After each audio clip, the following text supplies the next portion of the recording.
Bonjour, chers conférencières et conférenciers du Jour de la Terre. Merci de prendre quelques minutes pour en apprendre davantage sur le merveilleux monde des matières résiduelles fertilisantes.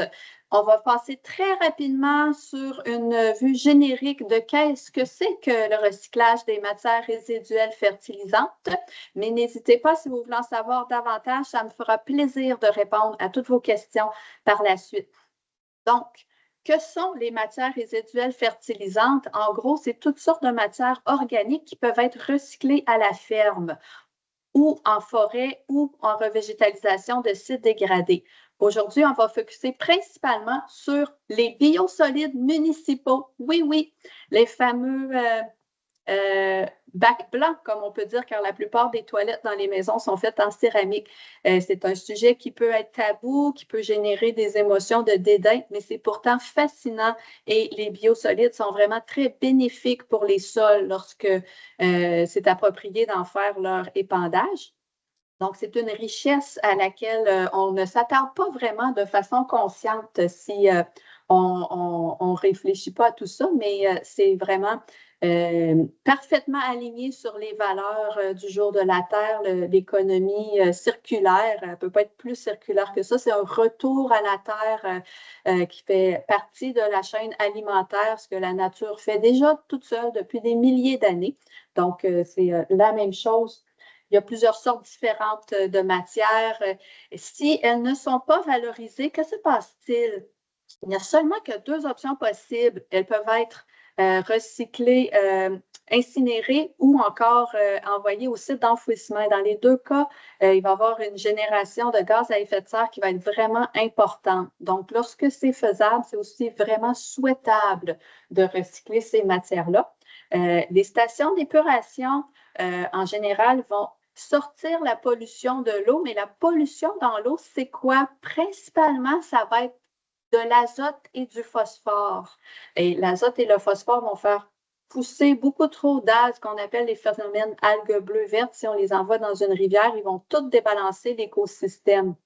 Mais si on les remet au bon endroit, comme pour faire pousser des plantes ou des arbres, par exemple, là, tout redevient en équilibre, en harmonie. Il y a vraiment plusieurs sortes de stations d'épuration au Québec. Il y en a environ 800 et elles génèrent toutes des biosolides. Et même les villes où il n'y a pas de station d'épuration, il y a quand même des systèmes de fosses septiques. Donc, tout le monde qui mange génère des bouts d'épuration. Je vous ai mis des photos pour que vous voyez un peu à quoi ça ressemble l'extraction de ces fameux biosolides-là. Ce n'est pas quelque chose qu'on a la chance de voir à tous les jours. Ça ressemble beaucoup à des tas de terre mouillée. La plupart ne vont pas sentir très fort, mais il y a quelques stations qui génèrent des matières qui sentent très, très, très mauvais. Par contre, ces matières-là vont être plus fertilisantes. Donc, il n'y a rien de parfait dans la vie, ici non plus. Et même si on recyclait toutes les matières résiduelles fertilisantes disponibles au Québec, on n'utiliserait pas plus que 10 des superficies agricoles. Donc, il n'y en a pas assez pour fournir toutes les fermes. Ici, c'est des statistiques européennes. On voit en vert, c'est tous des pays qui font la même chose depuis très longtemps, qui font partie de l'Union européenne. Au Québec, on a une réglementation très, très stricte, reconnue pour être probablement la plus stricte au monde. Et c'est correct, c'est souhaitable. Donc, lorsque les matières sont conformes et peuvent être épandues sur des fermes, c'est vraiment la bonne chose, c'est là où elles vont. Là, j'essaie de répondre à des questions que j'entends le plus souvent possible, qui peuvent parfois vous être posées, mais souvent on me dit, mais c'est plein de métaux lourds, les boues municipales. Donc, ici, j'ai mis un peu d'informations qui dit que oui, il y a des traces de métaux lourds, mais lorsque ça respecte les critères, c'est pas pire que des fumiers, puis ça fait partie de la vie. Là. Même une feuille de laitue biologique, si on l'envoie au laboratoire, on va trouver des traces de métaux lourds dedans. Ça fait partie de la nature, ces aimants-là. Mais c'est très monitoré pour pas qu'il y ait accumulation à long terme quand c'est répété. C'est le travail que les agronomes font avec nous pour chaque projet. Ici, c'est des résultats d'une étude québécoise qui démontre qu'avec ou sans boue, on ne peut pas vraiment faire de différence, même après des longues répétitions de plusieurs années. Les matières résiduelles fertilisantes, en général, vont avoir des qualités similaires à toutes sortes de fumier ou de lisier. Donc, dans l'agriculture, c'est vraiment approprié pour ce genre de recyclage-là. Par contre, dans les médias, la relation n'est pas très bonne en général. Souvent, les médias vont parler des biosolides et ça va faire très peur à tout le monde. Sauf pour les scientifiques, les gens qui connaissent vraiment bien ça, eux, ils n'ont pas peur, ils deviennent choqués parce que ce n'est pas présenté correctement, ça fait peur, mais bon, c'est la relation avec les médias en général.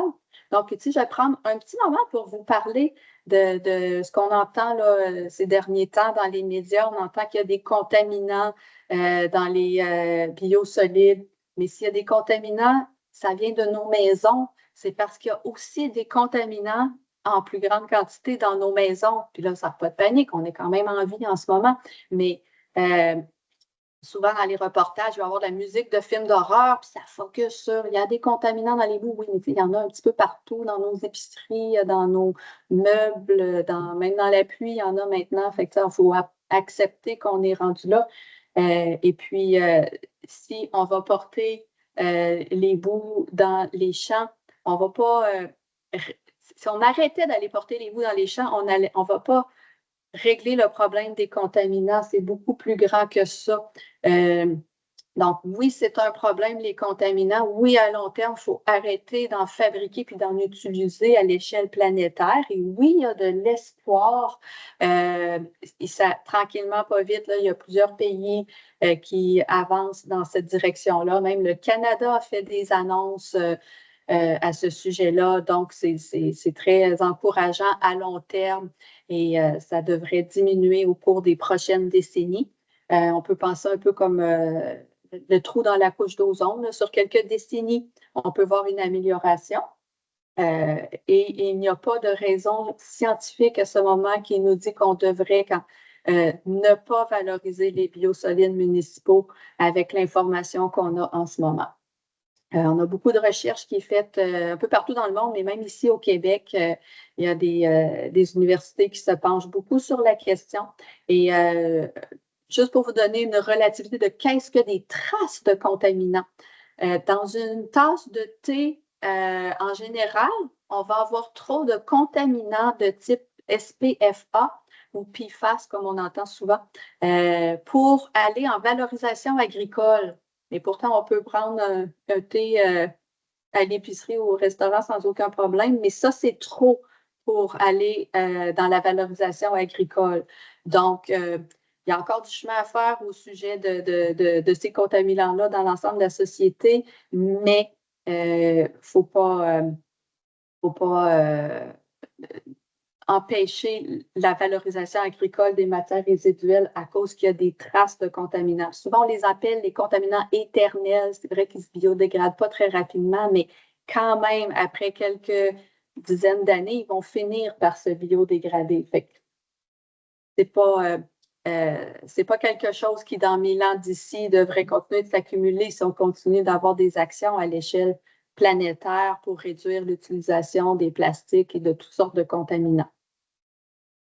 Donc, je vous ai mis ici une petite image qui rappelle que si on peut penser à ça, ça peut nous faire un petit peu d'angoisse, mais il ne faut pas céder à l'angoisse.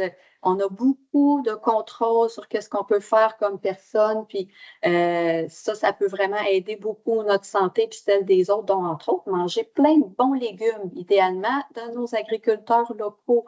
Ça, c'est une très bonne chose qu'on peut faire pour être en bonne santé.